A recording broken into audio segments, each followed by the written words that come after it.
বলেছে ডিজির টাকা। আমার মনে হচ্ছে এই জন্য ডিজিকে মাঝখানে প্রেস কনফারেন্স ছেড়ে উঠে যেতে হলো।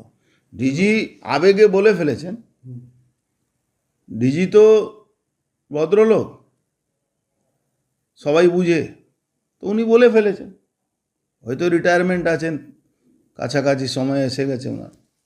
এবার উনি বলার পরে আপনি দেখেছেন 2 মিনিটের মধ্যে উনাকে উঠে যেতে হলো প্রেস কনফারেন্স। ডিজি সাহেবকে কেন উঠতে হলো? নিশ্চয়ই মাননীয়ার ফোন এসে গেছে কি এটা আপনি কি করে বললেন, তাহলে তো আমাদের লস হয়ে গেল।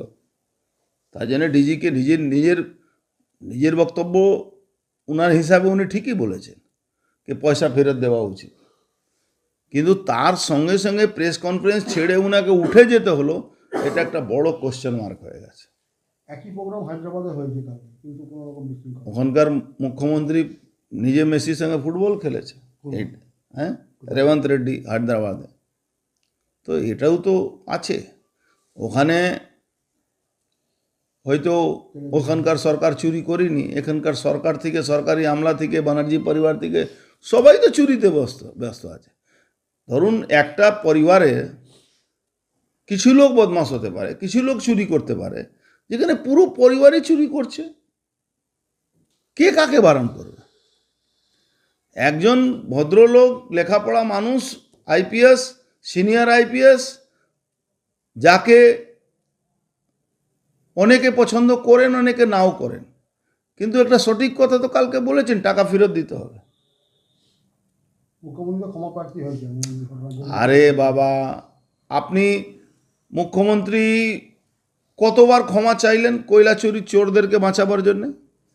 মুখ্যমন্ত্রী কতবার ক্ষমা চাইলেন আরজি করে যে অভয়াকে খুন করা হচ্ছিল, তার বডি পুড়িয়ে দেওয়া হয়েছিল?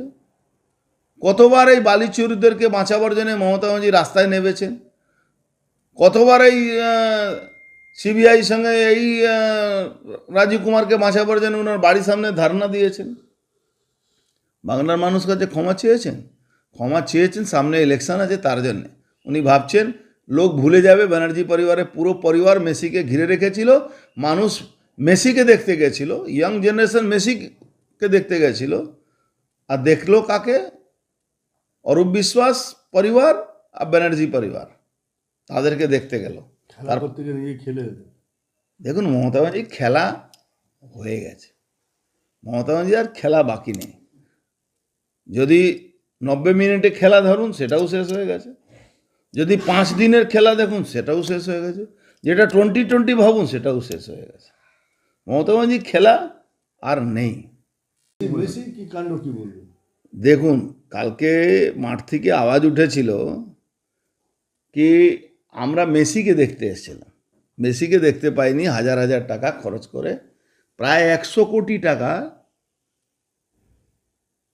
এই সরকার, বলা ঠিক না, সরকার আর ব্যানার্জি পরিবার একই আছে। ব্যানার্জি পরিবার তো সরকারি পয়সা দিয়ে সরকারি মঞ্চ তৈরি করে সরকারের বিরুদ্ধে কথা বলে, মানে কেন্দ্রীয় সরকারের বিরুদ্ধে কথা বলে। সরকারি মঞ্চ, সরকারি পয়সা, কেন্দ্রীয় সরকারের বিরুদ্ধে কথা বলে। সরকারি স্টেডিয়াম, নিশ্চিতভাবে আমি বলছি বিনা পয়সায় স্টেডিয়াম বুক হয়েছে, 10 টাকা, 5 টাকা, 1 টাকা সিম্বলিক মেসিকে আনার জন্য, তাতে আমাদের কোনো আপত্তি নেই। কিন্তু আপত্তি একটা জায়গা আছে, যেটা সাধারণ মানুষেরও আপত্তি ছিল, কি 10 টাকার জলের বোতল 150 টাকা 200 টাকাতে বিক্রি হয়েছিল, এর উপরে আপত্তি আছে। মেসিকে ব্যানার্জি পরিবার চুরি করে নিয়ে গেছে, এর পুরো আপত্তি আছে। প্রায় 100 কোটি টাকা বিজনেস করলো ব্যানার্জি পরিবার। কালকে অবাক হয়ে যাবেন যে মাঠ থেকে যে আওয়াজটা উঠেছিল, সেখানে মাঠের লোক বলছে অরূপ বিশ্বাসকে আমরা দেখতে এসেছিলাম, আমরা কি ব্যানার্জি পরিবারকে দেখতে এসেছিলাম? আপনি টুইট করেছিলেন। উল্লেখযোগ্য আছে, আকাশ ব্যানার্জি, নেফিউ অফ মমতা ব্যানার্জি, তিনি ওখানে উপস্থিত ছিলেন, যিনি অভিষেক ব্যানার্জিও কাজিন হন।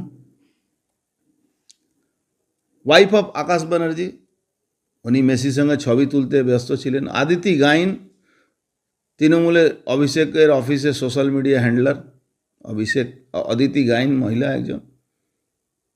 Minister Arup Biswas, daughter of স্বরূপ বিশ্বাস, মানে অরূপ বিশ্বাসের ভাই, দুটো মাইনার ডটার ছিল, ওই জন্য আমরা ছবিটা মানে হেজি করে দেখিয়েছি। এই দেখুন, আমি ছবি পোস্ট করেছি। রাষ্ট্রপতি বউ রাজ চক্রবর্তী বউ, শুভশ্রী রায়। রাজ চক্রবর্তী বউ না ওর পিএ কে ছিল, ওর বউ। বউ। তাই এদেরকে দেখতে 100 কোটি টাকা খরচ করতে হলো বাংলার মানুষকে, মানুষকে প্রতারণা করেছে। আমি তো বলবো এই যে কোটি কোটি টাকা মানুষের টাকা খাওয়া হয়েছে, এই প্রতারণা করা হয়েছে, তার জন্য এটাকে ইমিডিয়েট ইডিকে ইন্টারফারেন্স করা উচিত। কি এই ঘোটালা, টিকিটের টাকা এটা মেসির টাকা।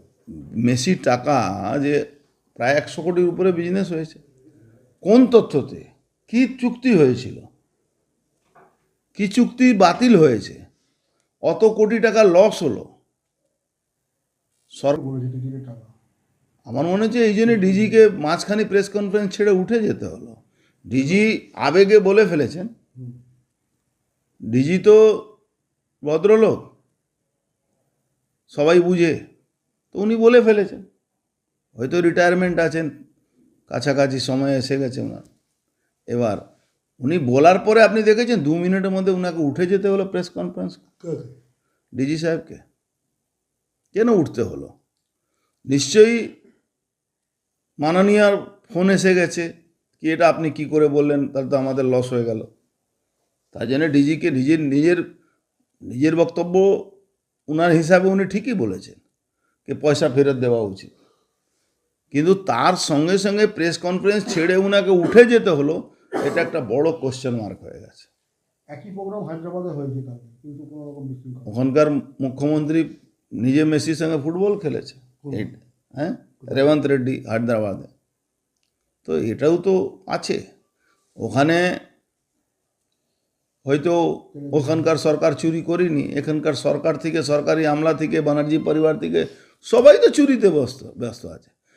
ধরুন একটা পরিবারে কিছু লোক বদমাশ হতে পারে, কিছু লোক চুরি করতে পারে, যেখানে পুরো পরিবারই চুরি করছে, কে কাকে বারণ করবে?